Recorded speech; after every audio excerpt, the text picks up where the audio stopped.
Good morning all of you. Welcome to GP study live. GP study live में आपका स्वागत है। चलिए शिक्षा जगत की तमाम खबरें लेकर के उपस्थित हुए हैं आपके बीच में। तो देखते हैं क्या क्या खबर आ रही है। शुरुआत करते हैं पहले हेडलाइंस की। अगर इस चैनल पर आप नए हैं, इस चैनल को लाइक, सब्सक्राइब तथा शेयर भी कर दें। बेल आइकन को प्रेस कर दें और ऑल का ऑप्शन होगा उसको भी प्रेस कर दें ताकि सबसे पहले नोटिफिकेशन आपको मिले। और मैं इस चैनल पर आपको vacancy, CGL, Jharkhand SSC, Bihar Durga संबंधी अन्य खबरें भी लेकर के आते हैं। चलिए हम इसकी डिटेल्स देखते हैं क्या क्या हेडलाइंस है। पहले जो खबर आ रही है वो होम सेंटर पर ही 10 जनवरी से होगा इंटर की प्रायोगिक परीक्षा। तो खबर जो है ये इंटरमीडिएट से संबंधित है। तो सभी परीक्षार्थियों को प्रायोगिक परीक्षा में बैठना अनिवार्य है और 20 जनवरी तक होगी प्रायोगिक परीक्षा। सामग्री भी भेज दी गई है और 1 से 14 फरवरी के बीच होगी इंटर की मुख्य परीक्षा। इसकी तैयारी भी जोरों पर है बिहार विद्यालय परीक्षा समिति की तरफ से। और 12 जनवरी को आईटीआई के विद्यार्थी देंगे भाषा की परीक्षा। स्कूलों में भेजी जा रही है परीक्षा की सामग्री। 1 फरवरी में होगी 1 फरवरी से होगी मुख्य परीक्षा। इसकी डिटेल्स भी हम देखेंगे। चलिए दूसरी खबर देखते हैं। अगली खबर जो है सचिवालय से। सचिवालय से में बहुत सारे पदों का पदोन्नति कर दिया गया है। सचिव रैंक का जो है पद है, अध्यक्ष रैंक का पद है, उसमें चेंजिंग किया गया है। तो संस्कृत बोर्ड के अध्यक्ष का प्रभार मनोज कुमार को मिला है। ये माध्यमिक शिक्षा निदेशक जो है मनोज कुमार को बिहार संस्कृत शिक्षा विभाग के अध्यक्ष का अतिरिक्त प्रभार दिया गया है। इसके संबंध में आदेश शिक्षा विभाग ने जारी कर दिया है। अगली हेडलाइंस है कि समग्र शिक्षा कार्यक्रम की राशि के लिए बैंक खाता खोलने का निर्देश दिया गया है और ये शिक्षा समिति की तरफ से है। अगली हेडलाइंस देखते हैं हम लोग। अगली हेडलाइंस है कि पिछड़ा वर्ग वो अति पिछड़ा वर्ग के छात्रवृत्ति के संबंध में है। तो पिछड़ा वर्ग, अति पिछड़ा वर्ग के 9वीं और 10वीं के विद्यार्थियों की छात्रवृत्ति के लिए जो है 353.38 करोड़ रुपए जो है वो जारी किए गए हैं। ये वित्तीय वर्ष 2021-22 के पिछड़ा वर्ग, अति पिछड़ा वर्ग कल्याण के विभाग के द्वारा जो है ये स्कीम 9वीं और 10वीं के लिए है। अगले हेडलाइंस हम लोग देखते हैं। साथ ही इंटरमीडिएट की बात किया जाए तो इंटरमीडिएट में 4.12 लाख छात्रों को 25-25 हज़ार की दर से मिलेगी प्रोत्साहन राशि। और ये 2021 में इंटरमीडिएट छात्र उत्तीर्ण के लिए, तो 2021 में इंटरमीडिएट उत्तीर्ण छात्रों को 10,000 या 25,000 रुपये की दर से प्रोत्साहन राशि मिलेगी। वित्त विभाग की तरफ से अनुमति भी मिल गई है। अगली हेडलाइंस देखते हैं हम लोग। अगली खबर जो है आईटीआई से संबंधित है। तो बिहार के 149 आईटीआई बनेंगे centre of excellence. Centre of excellence बनाने की पहल तेज हो गई है। पहले चरण में 60 और दूसरे चरण में 89 कॉलेजों को सेंटर ऑफ एक्सीलेंस बनाया जाएगा। इको पर्यटन के विकास के लिए अलग अलग संभाग यानी 224 पद सृजित किए गए हैं और 14 प्रस्तावों पर कैबिनेट ने अपनी सहमति भी दी है। पहले चरण के 262 करोड़ 68 लाख और दूसरे चरण के 389 करोड़ 66 लाख रुपए खर्च किए जाएंगे। और इको पर्यटन के विकास के लिए अलग अलग संभाग में 224 पद सृजित के साथ अधिसीमा निर्धारित की गई है। बिहार माल और सेवा कर अधिनियम के अंतर्गत दस्तावेजों निबंध के मुद्रांक शुल्क 1%, निबंधन शुल्क 2% की जगह 20,000 और 5,000 की अधिसीमा निर्धारित की गई है। तो बिहार लोक सेवा आयोग, बिहार कर्मचारी चयन आयोग, बिहार तकनीकी सेवा आयोग आदि जो है के विभिन्न मदों की स्वीकृति शुल्क, पारिश्रमिक और मानदेय का पुनर्निर्धारण किया गया है। सूक्ष्म खाद्य उद्योग के लिए 128 करोड़, केंद्र प्रायोजित प्रधानमंत्री सूक्ष्म खाद्य उद्योग उन्नयन योजना के लिए 21-22 और 128 करोड़ 10 लाख खर्च की गई, स्वीकृति दी गई है। और इसमें 79 करोड़ रुपए जो है केंद्र और 49 करोड़ रुपये खर्च किया जाएगा। 22 डिग्री कॉलेज विश्वविद्यालयों को हस्ताक्षरित होंगे। उसके बाद हर सेंटर पर एक्सीलेंस पर खर्च होंगे 36.48 करोड़।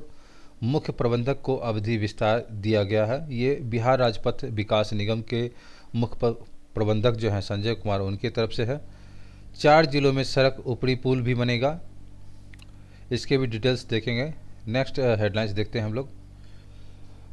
जैसा कि आप लोग जान रहे हैं नए साल का आगमन होने वाली है 2022 की और कोरोना ओमिक्रॉन के बारे में आप लोग जान ही रहे होंगे कि ओमिक्रॉन के प्रसार की आशंका मद्देनज़र राज्य सरकार जो है बिहार के सभी पार्क और उद्यान जो है वो 31 से 2 जनवरी तक बंद रखेंगे, ताकि कोरोना का जो वेरिएंट है ओमिक्रॉन के रूप में, वो जिसको हम लोग कह सकते हैं कि ये अलग अलग वेरिएंट के रूप में हम लोगों के बीच आ रहा है।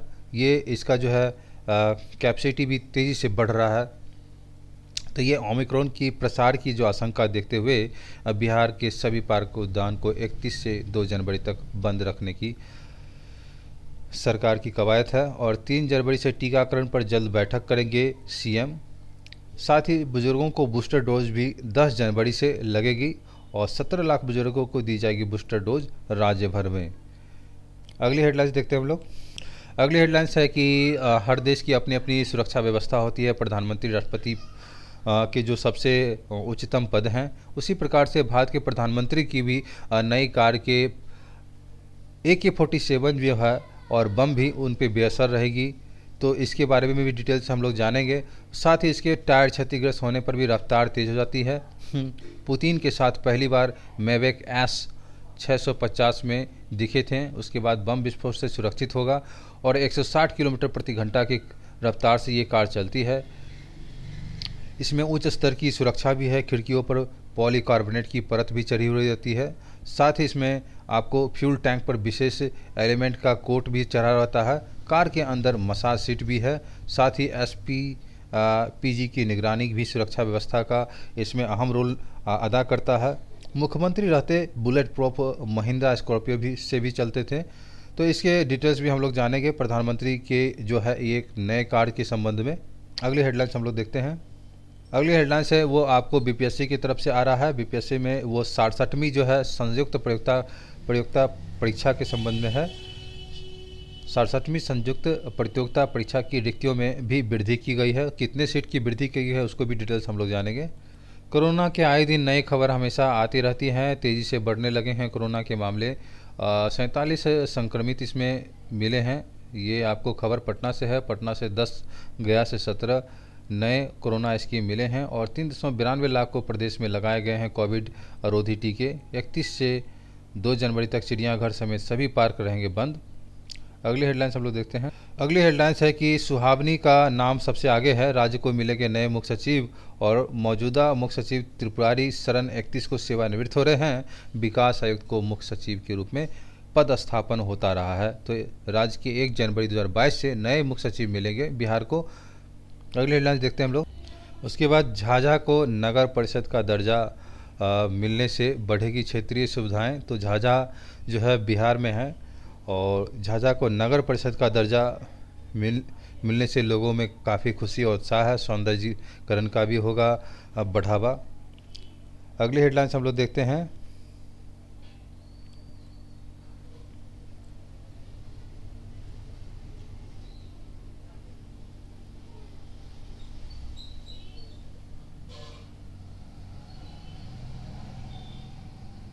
चलिए, तो नियोजन इकाई के संबंध में शिक्षा संबंधी है और इसके आप डिटेल्स जानते हैं कि बची हुई नियोजन इकाई जो है वो काउंसलिंग का उसका 17 से है। आपको प्रखंड प्रमुख पर 28 जनवरी को होगी पंचायतों की काउंसलिंग और सारण के 6ठे चरण की शिक्षक नियोजन के तहत होने वाली प्रारंभिक पंचायत और नगर प्रारंभिक शिक्षकों की बहाली को ले काउंसलिंग 17 जनवरी 2022 से शुरू होगी। ऐसे में नियोजन इकाई जहां प्रथम, द्वितीय और तृतीय चरण की नियोजन की प्रक्रिया शुरू नहीं हो सकी, जहां किसी कारण से काउंसलिंग रद्द कर दी गई है, वहां पर शिक्षक नियोजन की ओर से लेकर काउंसलिंग प्रारंभ होगी। इसकी तैयारी शिक्षा विभाग ने शुरू कर दी है और DEO अजय कुमार सिंह ने बताया कि शिक्षा विभाग से मिली शेड्यूल के तहत काउंसलिंग होगी। इसके पूर्व नियोजन इकाई से मेघा और उसके बाद जो है सूची की काउंसलिंग 1 सप्ताह के पूर्व ही NIC की वेबसाइट पर अपलोड कर दी जाएगी। प्रखंडों की जिन पंचायतों में से 1 से 5 तक के लिए काउंसलिंग होगी उसमें इसका डिटेल्स इस प्रकार से दिया हुआ है। एकमा काउंसलिंग 28 जनवरी 2022, स्थान अलख नारायण सिंह उच्च विद्यालय एकमा, पंचायत परसा पूर्वी दक्षिणी।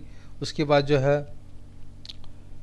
आपको झज्जुआरपुर हो गया, इसमें 28 जनवरी काउंसलिंग 28 जनवरी को होगा। उसके बाद स्थान प्रखंड कार्यालय झज्जुआरपुर इस तरह से दिया हुआ है। बनियापुर काउंसलिंग इसमें जो है आपको ये भी 28 को दिया हुआ है।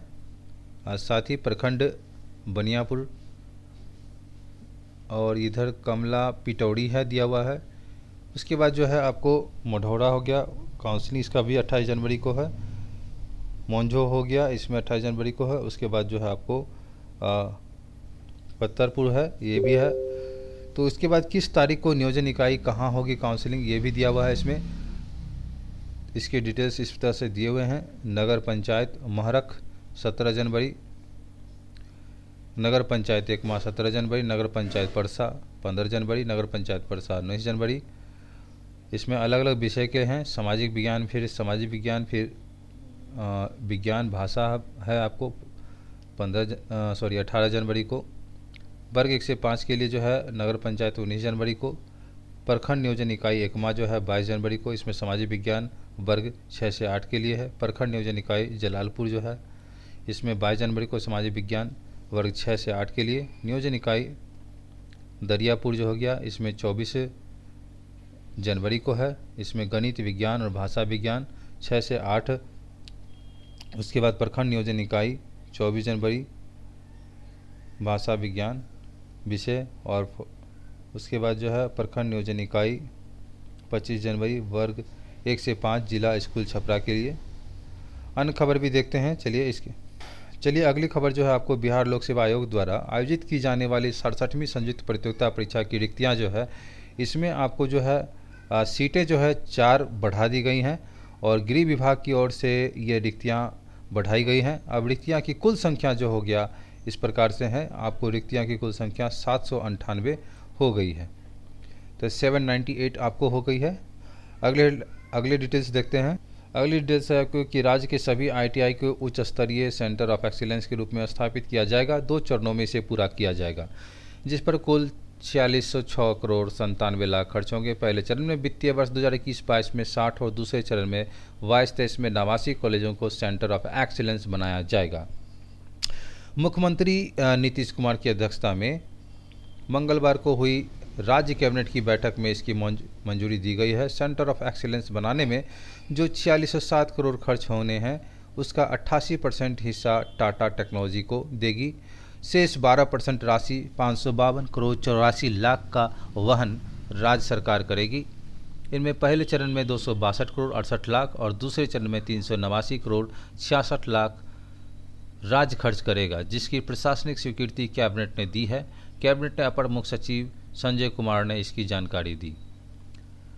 उसके बाद इको पर्यटन के विकास के लिए अलग संभाग 224 पद सृजित किए गए। इको पर्यटन के विकास के लिए एक अलग संभाग बनेगा। इस संभाग में विभिन्न कोटि के 224 पद सृजित होंगे। कैबिनेट ने इन पदों समेत पर्यावरण जलवायु परिवर्तन विभाग 291 पदों को सृजित करने की स्वीकृति दी गई है और राजगीर के नेचर सफारी की स्थायी और बेहतर संचालन के लिए भी 38 पदों की स्वीकृति दी गई है। अधिसीमा निर्धारित की गई है। बिहार माल सेवा कर अधिनियम के अंतर्गत दस्तावेज निबंधन एवं मुद्रांक शुल्क 1% और निबंधन शुल्क 2% की जगह क्रमशः 20,000 और 5,000 की अधिसीमा निर्धारित की गई है। बिहार लोक सेवा आयोग, बिहार कर्मचारी चयन आयोग, बिहार तकनीकी सेवा आयोग आदि द्वारा आयोजित परीक्षाओं के लिए विभिन्न मदों की स्वीकृति, शुल्क, पारिश्रमिक और मानदेय का पुनर्निर्धारण किया गया है। साथ ही आपको 14 प्रस्तावों पर कैबिनेट ने अपनी सहमति भी दी है। पहले चरण में 262 करोड़ 68 लाख, दूसरे में 389 करोड़ 66 लाख रुपए खर्च करेगा। सूक्ष्म खाद्य उद्योग के लिए 128 करोड़, केंद्र प्रायोजित प्रधानमंत्री सूक्ष्म खाद्य उद्योग उन्नयन योजना के लिए वर्ष 2021-22 में 128 करोड़ 10 लाख खर्च की जाएगी स्वीकृति। इसमें 89 करोड़ केंद्र और 49 करोड़ खर्च होगा। उसके बाद आपको 22 डिग्री कॉलेज विश्वविद्यालयों को हस्ताक्षरित होंगे। राज्य के विभिन्न अनुमंडल के 22 डिग्री कॉलेज को उस क्षेत्र के विश्वविद्यालय में हस्तांतरित किया जाएगा। राज्य सरकार डिग्री कॉलेज विभिन्न अनुमंडलों में इसकी स्थापना का निर्णय लिया है। इनमें कईयों के कार्य शुरू हैं। अब ये सारे विश्वविद्यालय के हवाले होंगे।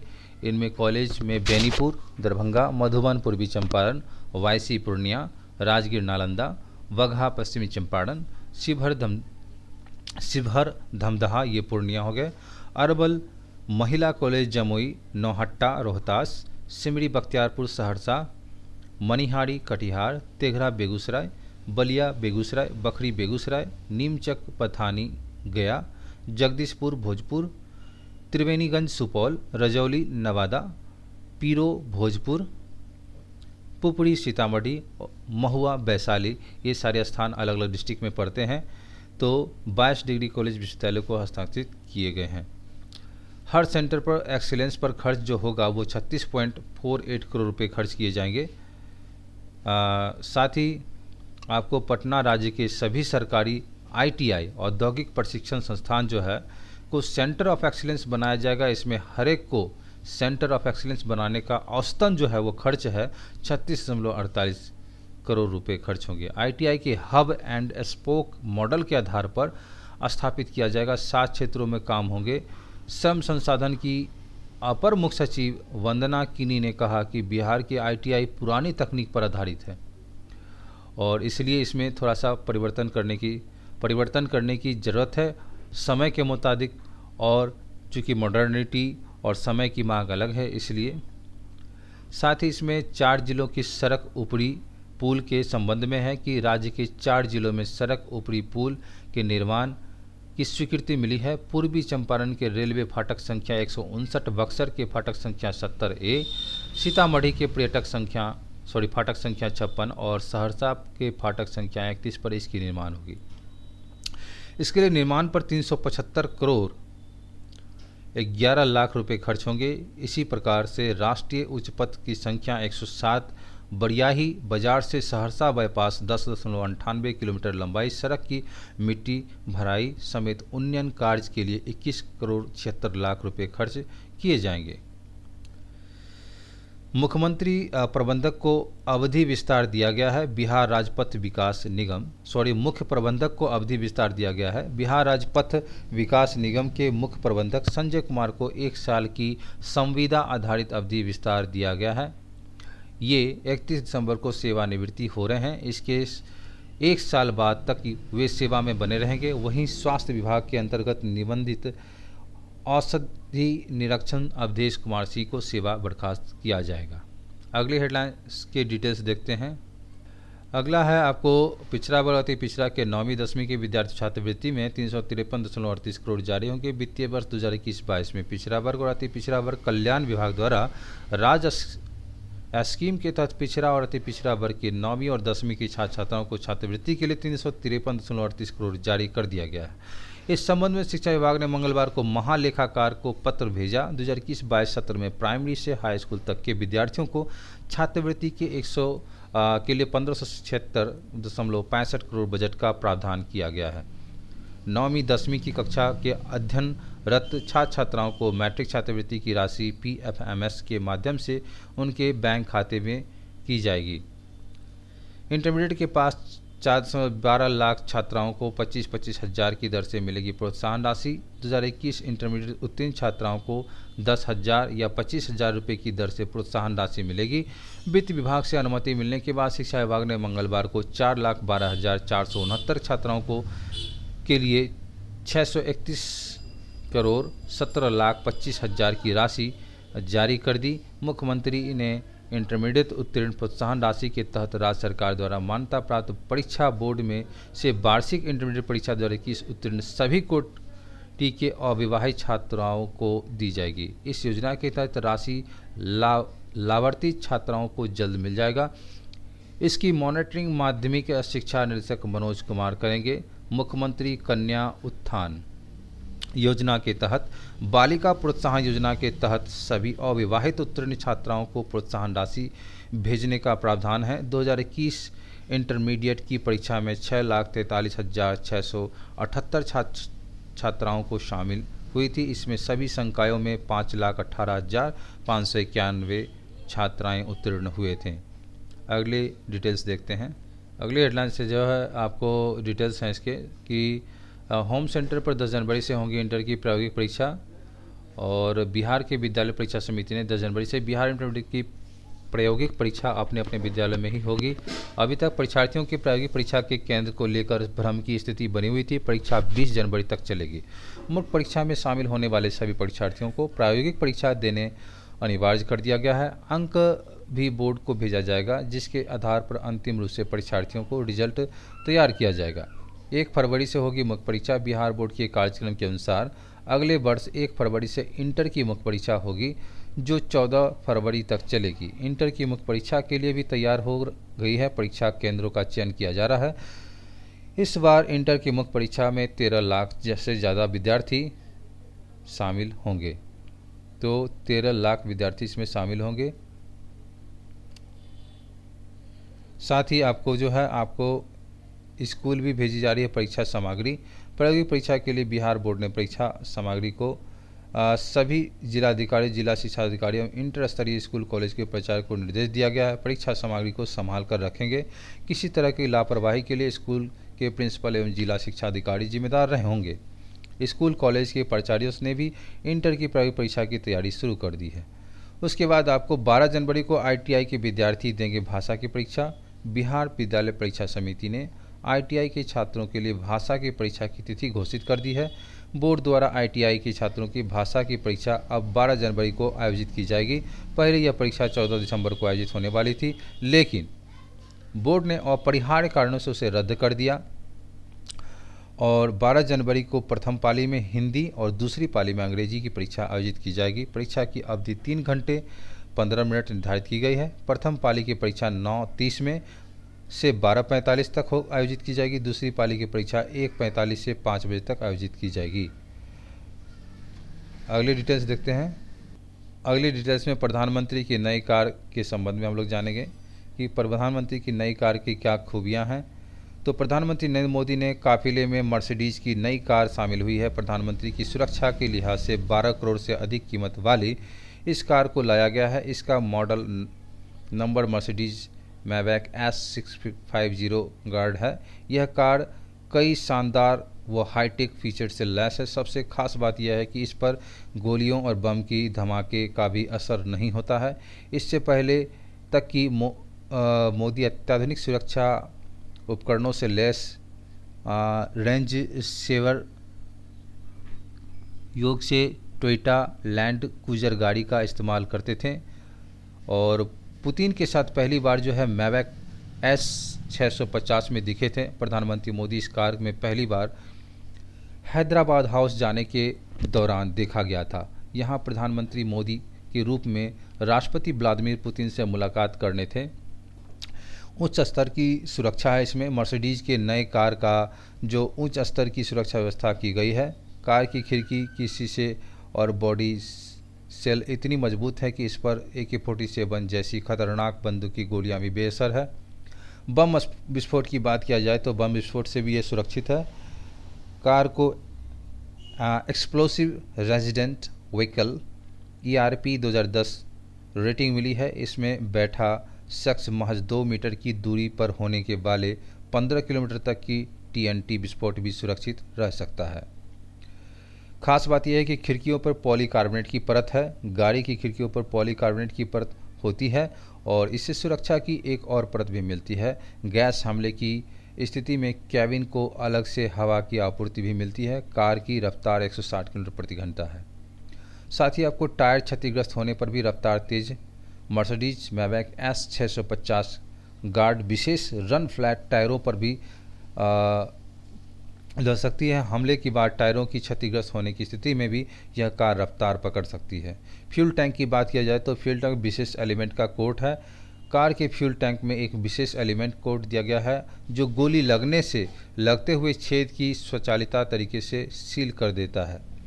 यह Boeing AH-64 Apache tank attack helicopter में इस्तेमाल होने वाली सामग्री से बना होता है।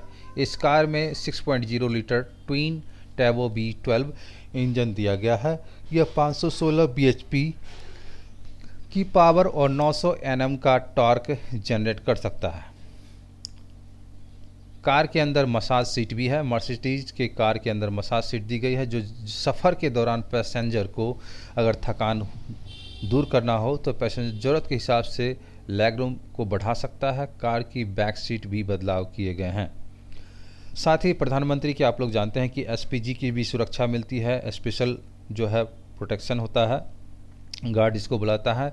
नई कार का अपग्रेडेशन आमतौर पर स्पेशल प्रोटेक्शन ग्रुप एसपीजी जो है द्वारा किया जाता है, जो देश के प्रधानमंत्री उनके परिवार की सुरक्षा की जिम्मेवारी देखता है। एसपीजी सुरक्षा आवश्यकताओं को देखते हुए निर्णय लेता है कि क्या वाहन अपग्रेड की आवश्यकता है या नहीं।